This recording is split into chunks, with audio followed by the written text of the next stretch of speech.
The wait is over. Soon, a bunch of Camaros, Mustangs, and Camrys will start racing in circuits all across America again. A question in everyone's mind is, what will happen this year in NASCAR? In this video, I'll give my answer for the Cup Series. Let's start off with the rookie in the brand new entry, Shane Smith in the 71 Spire. He will be one of the biggest under-delivering combos of the field. Though he has been promising in the Truck Series, I'm gonna predict nothing much from him. He hasn't been that successful in the Cup Series. Yes, he has had very few opportunities so far, but with midfield equipment he hasn't done much yet, unless it's one of those chaotic races. I'm gonna predict they will get the third to last in the standings among the full-time drivers. I expect pretty much the same performance from Justin Haley of Rick Ware Racing. The teammate car, however, will perform way worse. I mean, most of the year it will be driven by an okayish Xfinity driver and Cody Ware. Now, the other rookie in Spire, Carson Hocevar. I think he will be meeting the expectations.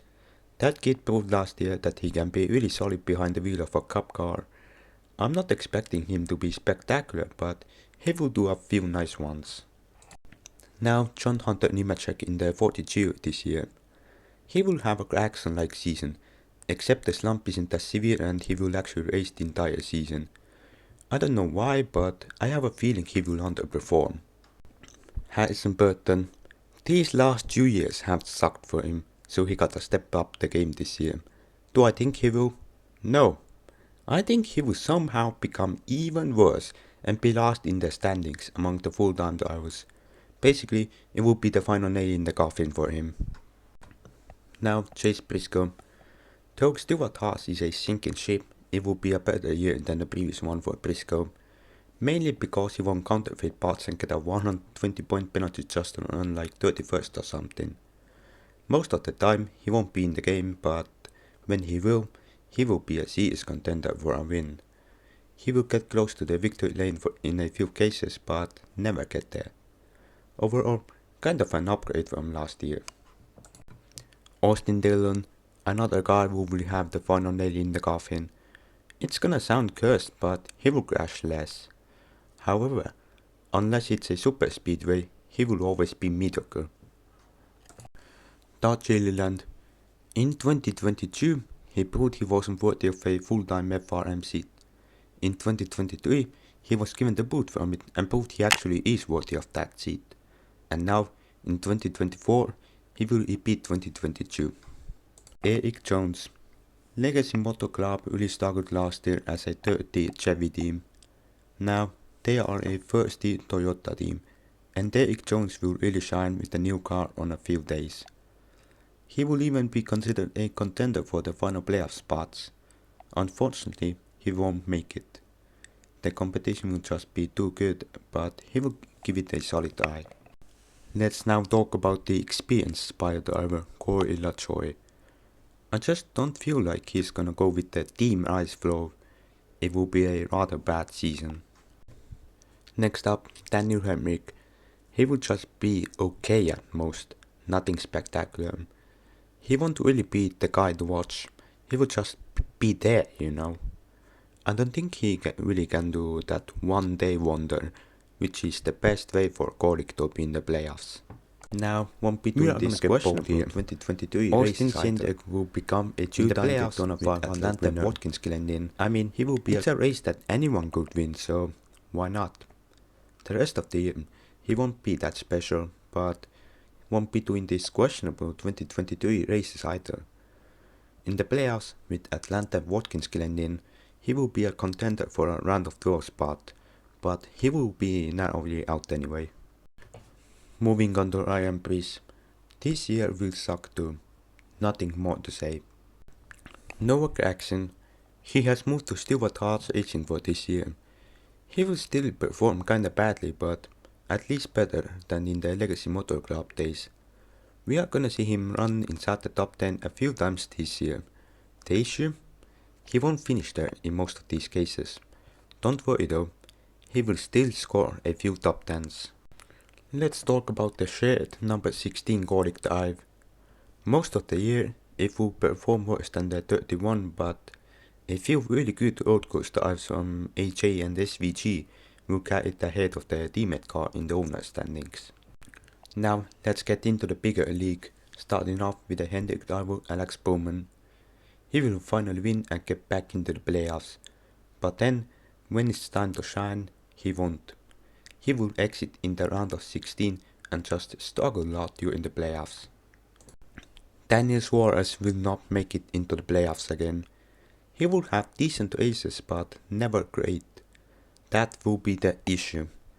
He won't have these big points nor winning days, and those are exactly what you need for a ticket in the playoffs. Ty Gibbs, he will make a step forward in 2024. Great results will start flowing in way more as he will get faster, and I think that Toyota will be really fast as well. He will contend for wins multiple times but will not take the first one yet this year.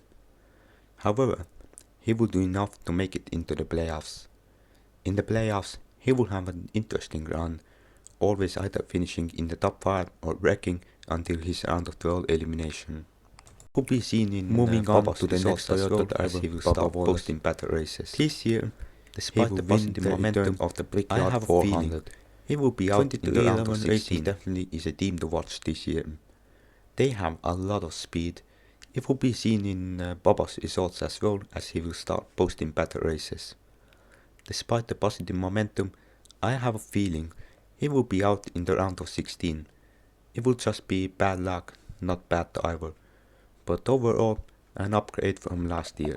Now, let's talk about the entries that made it into the owners playoffs last year. Starting off with the 47 of Ricky Stenhouse Jr.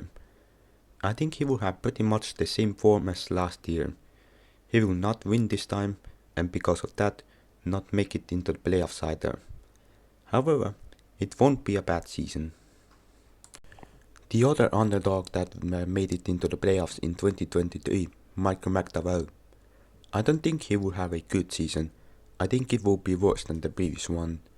Just like Briscoe, most of the time he will be a Mr. Nobody, but sometimes a big contender for the win. He will have a few shots on some super speedways and road courses, but never get the win, leaving him out of the playoffs too.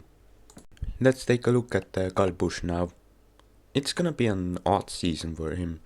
He will have a chance of winning at least 10 times, but he will actually do it only once. On a positive note though, he will be consistently doing solid dives. However, when the playoffs will come, he will consistently do terrible dives, leaving him last in the opening playoffs round. Kind of like 2022 actually, only one win and an awful run to kick off autumn. Now, the only Stewart Haas car that made it into the top 16 last year, the number 4, driven by Josh Berry this year. This year will suck. SHR is a sinking ship, that's one reason. Josh Berry won't do anything spectacular and drive in subpar positions most of the year, getting 25th in the standings. That's the other reason. However, he will do enough to be the Rookie of the Year, because the only competition he has for that are 2 Spire guys from the Tuxies. Let's just move on. Joey Logano. It will be a return to the form, kinda. He won't be running up front that often, but he will be running well in more cases. In fact, I think he will score more top 10s than in his more recent title season. And the interesting thing is, he will not win a single race nor stage. The only win that he will get is one of those Daytona duels, but that doesn't count as a race win, does it? Not getting those bonus points for the playoffs will be a big issue for him, as it will leave him out of the round of 12. A little bias alert, because up next is my favorite driver, Martin Truex Jr. I'm telling you, it's the year. I do think he will have struggles early in the year, but from the summer, it will be a different Martin Truex Jr. He will start doing really well out of nowhere, but take only one win during the regular season, but it will be good enough. The playoffs will start with a bit of a scare, as he will make us have flashbacks from the last year, but he will recover back to the summer form and actually make it all the way to the championship 4. Another guy, another bold prediction. Ross Chastain will not make it into the playoffs in 2024. You heard that right. The Watermelon Man is not gonna take one of those 16 spots. You might be wondering, what the hell I smoked that day? I swear, I'm sober. Just hear me out. He will have speed, no doubt about it. I know he has somewhat matured in the last season, but I just have a feeling he will really have these races where he converts speed into a great finish. In a lot of cases, I have predicted him to throw them away. That will cost him a lot of points and actually make him go winless all year long, also not letting him in the playoffs. Now, let's move on to the RFK duo, starting with the team's co-owner Brad Keselowski. He has gotten a lot of hype for this year as the team rose a lot last year. I have heard a lot of people say he will finally break that winless streak, some even are talking about a deep run in the playoffs. I disagree. I think it would be a form similar to last year. Some nice dives, some not so nice dives, and still winless. The difference will be this year's playoff road being a lot bumpier. Round of 16 will be one to forget, but he will have a very narrow lead over Sindek to make it into the next round. However, the road will once again come to an end in the round of 12. It won't be a bad season, but I don't think he will live up to the hype. And now his employee Chris Buescher. The form will once again be like last year. Some nice, some not so nice dives, 3 wins again. The playoff run will be bumpier than last year too, but the road will end in the same place as last year, the round of 8. Tyler Reddick is one of those guys who aren't really seen as the title favorites, but very well could be in the game. He, just like the team, will make a step forward in the big picture. The regular season will be pretty good and he will be seen as one of the better Big 4 picks, but I have a feeling he won't really deliver in the final 10 races of the year, but will be good enough to make it into the round of 8. Overall, an improvement. Denny Hamlin, it's now or never for him. He probably doesn't have much time remaining to finally get that championship, and I think this year will be one of the best shots he will give at it. I'm telling him, he will have an amazing year. He will be the regular season champ for the first time in his career, finally somewhat getting a title, but we all know what he's going for. I also think he will win 6 races, more than anyone else, and 3 of them being consecutive as well. He also will be snatching the most top 5s of the field and make it into the championship 4 quite comfortably. Another Joe Gibbs driver, another driver having the year. This time we will preview Christopher Bell. He will continue rising in 2024 and have the best year of his career so far, taking 5 wins and more great finishes than ever. However, something very uncharacteristic will happen. Last 2 years, he didn't really show up as a title contender until he started clutching in the later races, making it into the championship 4 like that in both cases. However, this year, we will see the opposite. This time, he will have a late choke. My prediction is Christopher Bell will be competitive in Martinsville playoff race, but retire in the final stage and lose a ticket to the title fight in Phoenix by 3 points like that. Continuing with newer stars, William Byron. He had an amazing breakthrough season in 2023 and the rise won't stop this year. Interestingly, I have predicted him to win only 4 races this year. Despite that, I think he will get even better this year. He will be one of the best drivers that year alongside Hamlin and make it into the Big 4 pretty easily. And now, Kyle Larson. It will be a similar season to the previous ones for him. 4 wins, quite a lot of top 5s and quite a few wreckers. The difference between this and the previous seasons though will be the playoffs run. They haven't been the best last 2 years. In 2022 he was out in the round of 12. It almost happened in 2023 too. This year, however, autumn will go much smoother for him, and he will be the guy who will take that spot in the championship 4 from Bell in Martinsville. We have one driver remaining and it's the defending champ Ryan Blaney. That's right, he will be out in the 12th round. Honestly, that title winning season in the big picture was pretty mediocre. It's just the playoffs magic that got him the title. This year, I don't really see him repeating that success. The regular season will be somewhat similar, but the last 10 races will not be anything special, leaving him out in the 12th round. So, we have 4 drivers for the title fight in Phoenix: Larson, Byron, Hamlin and Truex Jr. Who will win the title? It's time for my Phoenix predictions.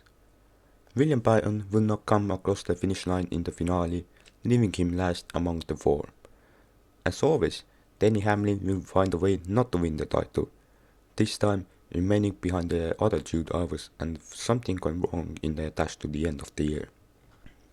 That, just like in 2021, leaves us Truex and Larson. They will be the guys fighting up front, but who will be the NASCAR Cup Series champ in 2024? I think you all know what I'm gonna say. Truex, of course. Martin Truex Jr. will become a 2-time NASCAR Cup Series champ in 2024, and Larson will be runner-up again. Here are the full standings for my predictions. I might send my race predictions throughout the year too, whether that's through videos or community posts, if I bother to. As always, thank you very much for watching. If it was a nice video, please consider leaving a like, maybe even checking out more from my channel. Feel free to leave your predictions in the comments down below, but for now, let's wait and see how these predictions age. Bye bye.